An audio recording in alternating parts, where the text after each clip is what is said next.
Welcome to Sauk Valley Media's Week 2 Pigskin Primer. I'm Sports Editor Dan Waisner. With me is Assistant Sports Editor Christopher Heimerman. Looking at this week, we kind of have a Game of the Week double feature, and both of them will be at the Roscoe Eades Stadium here, home of the new turf, as you can see over our shoulders.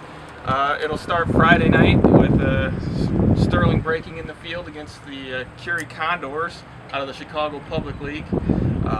This is the team they've played only 3 times. They played each of the last 2 years. They played in 2008 also. Previously, they had been coached by Tyson LeBlanc, who graduated from Sterling in the 1990s, and he had turned that program around. And the last couple meetings between Sterling and Curie have been pretty tight.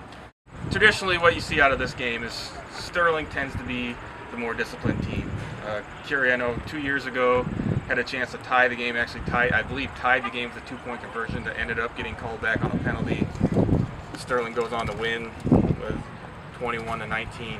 So, you know, little things like that have hurt Curie in this series.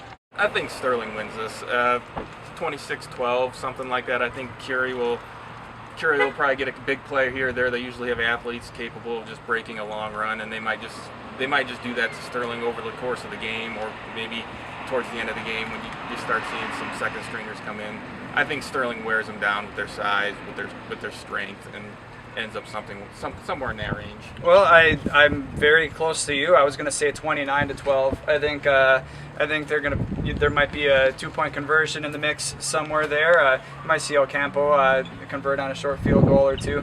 I think 29-12. Sterling, right out of the gates, going and doing what they did in Moline. Right now they're playing with a lot of momentum on their side. I think they get it done this weekend, and I think they do it rather convincingly.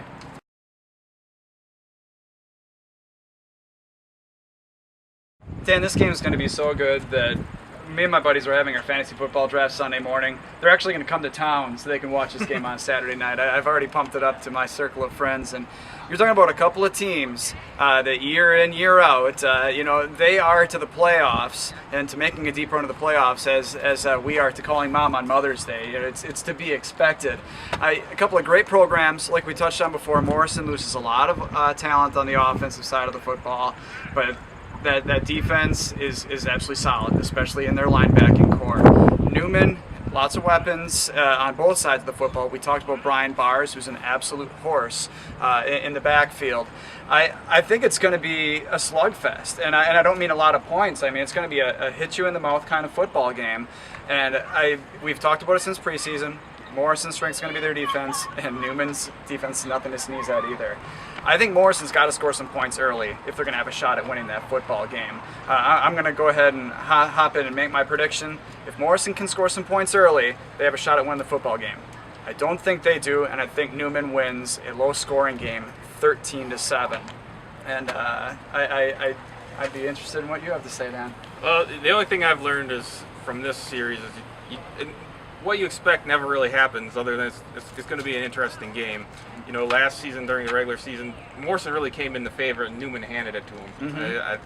I want to say it was 22-0, 28-0, something like that. 24-0. 24-0. Yeah. You know, no one expected a Morrison team with the offensive skill that they had last season to get shut out, especially at home, and that's what happened. But I think Newman gradually pulls away. 21-10, 21-12 is kind of where I see this one at. Yeah, I hope it's a one-score game. But you've noticed in the past, a lot of them that should have been one-score games ended up being a little more lopsided. Don't forget to check out the videos on both these games. They'll be up the next morning. So the Sterling Curie game will be up Saturday morning. The Newman-Morrison game will be up Sunday morning. I have clips, interviews, all kinds of action from both these exciting games. Now we'll send it back to the office where our other staffers will weigh in on some of the games they're looking at this week. Back to you guys. Don't forget to call Mom. This is Ty Reynolds, sports writer, Sauk Valley Media, making my pick of the week. This week I'm going to talk about Rock Falls at Marengo on Friday night. Marengo is coming in off of a 21-7 win over Mendota at home last week. Rock Falls coming in off of a 25-20 loss to Harvard on the road last week. They will be making their second trip into the northwest suburbs in a row. Rock Falls had some success on offense last week, threw for 282 yards, and actually outgained Harvard by 18 yards. I expect their offense to also have some success this week against Marengo. The downside for Rock Falls last week was 16 penalties for 114 yards, and They shot themselves in the foot. If they can avoid doing that, I think they'll have a very good shot this week against Marengo. Marengo was able to move the ball against Mendota, but did not put up gaudy offensive numbers, so Rock Fall's defense should have a legitimate chance of making a few stops and forcing a few punts.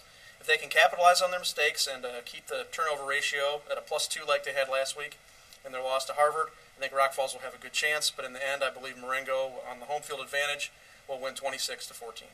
This is Brian Weidman. I'm a sports reporter for Sauk Valley Media. I am here to talk about the Dixon at Rochelle football game coming up on Friday night, 7 o'clock in Rochelle. Dixon is coming off a 21-20 loss to United Township. Dixon led by 2 touchdowns late in that game, gave up a couple of scores to the Panthers, and then they were knocking on the goal line but unable to finish off a late drive, and they lost to United Township 21-20. John Worley had a very good game in that one, scored all 3 of the Duke's touchdowns. He is a fullback and a good one, very tough to handle. Rochelle's coming off a 52-22 win over Chicago Corliss. In that game, Tony Walsh rushed he had 4 touchdowns, rushed 20 times for 148 yards. The Hubs always have a very good running game. They rushed for 357 yards in that game.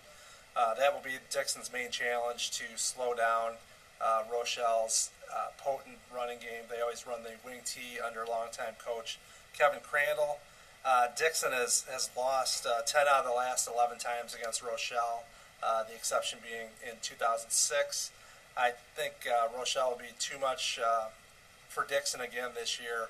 I'm predicting a 28-7 win for Rochelle.